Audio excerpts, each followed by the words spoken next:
قال يا قوم ليس بي سفاهة ولكني رسول من رب العالمين.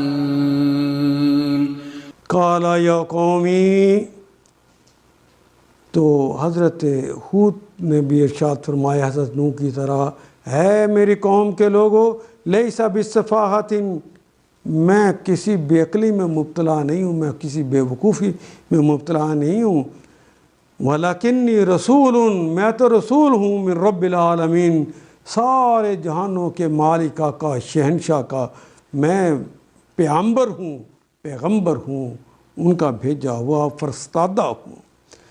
تو انہوں نے کہا، اے برادران قوم، میں بے عقلی میں مبتلا نہیں ہوں بلکہ رب العالمین کا رسول ہوں.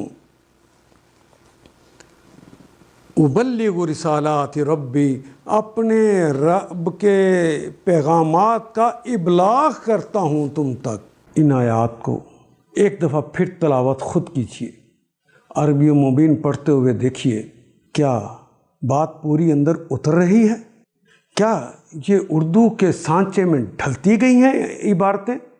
اگر بات سمجھ آنی شروع ہو گئی تو الحمدللہ یہی ہمارا ہدف ہے، اور یہ ہدف پورا ہو گیا. اللہ میرا اور آپ کا حامی و ناصر. الف لام